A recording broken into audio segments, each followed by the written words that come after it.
Bonjour tout le monde, me voici aujourd'hui de nouveau avec Eva Alouche. Tu es formatrice en égalité. Aujourd'hui on va parler des stages d'autodéfense. Qu'est-ce que c'est? Pourquoi? Comment? Dis-nous tout. Ok, alors je propose des stages d'autodéfense féministe pour femmes et adolescentes à partir de 11 ans. Super. L'idée c'est d'outiller les femmes et les filles pour pouvoir déjà apprendre à se connaître, à connaître leurs capacités. Ouais. Parce que c'est beaucoup ça en fait, qui est construit dès le plus jeune âge.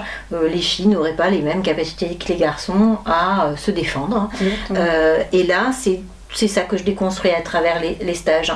Donc déjà, réapprendre à poser ses limites, à verbaliser en fait ce que elles veulent ou pas dans telle ou telle situation. Ouais. Donc c'est des situations du quotidien qui ont été partagées par des adolescentes et que n'importe quelle adolescente potentiellement pourrait rencontrer dans son parcours.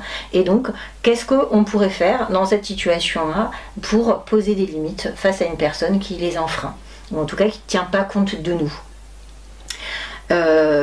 C'est aussi travailler avec les femmes sur leur capacité réelle. On n'a pas besoin d'être armé pour se défendre, non. Mais on a besoin de connaître ses capacités, faire en sorte de trouver les points vulnérables. Exactement. Que de faire en sorte de savoir se défendre physiquement, mais aussi verbalement et psychologiquement. En tout cas, oui, l'attitude qu'on a, l'énergie qu'on dégage, l'assurance. On sait très bien qu'énergétiquement, on peut capter aussi. On peut être vu comme étant une victime par notre langage non verbal, et donc d'avoir une posture. Je sais que ça dissuade aussi des gens qui voudraient venir nous embêter, parce que on se dit on n'a pas trop envie de s'y frotter. Il y a aussi quelque chose, comme tu dis, de psychologique en dehors aussi des mots qu'on va choisir, du positionnement qu'on va choisir. Mais notre langage non verbal aussi indique des choses parfois. Totalement. Donc on a besoin d'apprendre tout ça en fait, ensemble, entre femmes, parce que c'est aussi important de mettre en lumière ce qu'elles ont déjà mis en place. Ouais. Et elles ont peut-être pas conscience d'avoir fait, et que c'est déjà de l'autodéfense. Donc c'est aussi de revaloriser les victoires, même les toutes petites, et faire en sorte de prendre de l'assurance et de se rendre compte de ce qu'on a déjà en soi pour pouvoir se défendre. Peu importe dans une situation avec quelqu'un de proche, avec quelqu'un qu'on ne connaît pas, dans le secteur professionnel, amical, familial. Oui, il y a plein d'espaces. Le domaine, c'est qu'on se sente légitime de pouvoir se défendre, parce que dans toute situation, on doit survivre, on doit être à l'aise et on doit être respecté. Donc, ouais, et donc il y a plein de situations où nos limites sont dépassées. Oui. Et on a le droit de les poser.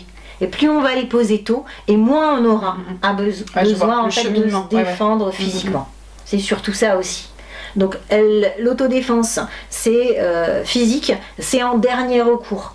C'est d'avoir ça dans sa boîte à outils pour, dans les cas où c'est nécessaire, de pouvoir se défendre aussi physiquement. Oui, c'est un vrai processus que tu engendres, que tu travailles avec. On a besoin de déconstruire en fait les freins qu'on a instaurés dans la tête des filles, des plus jeunes âges, sur non, tu peux pas te défendre toute seule, t'es pas en capacité de le faire, ce sera quelqu'un d'autre qui te protégera.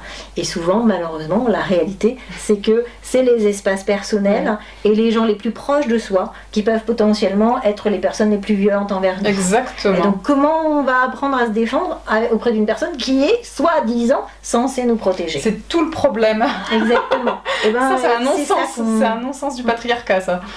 Et c'est ça qu'on vient déconstruire en fait.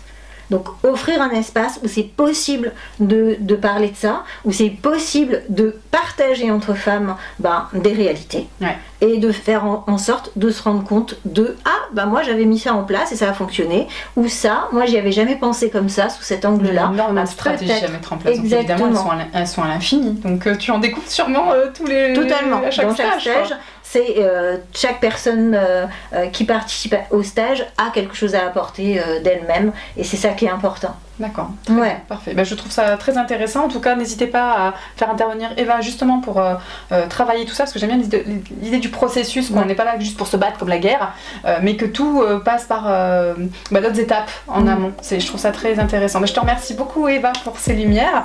Merci à vous de nous avoir écoutés. On vous dit à bientôt. À bientôt.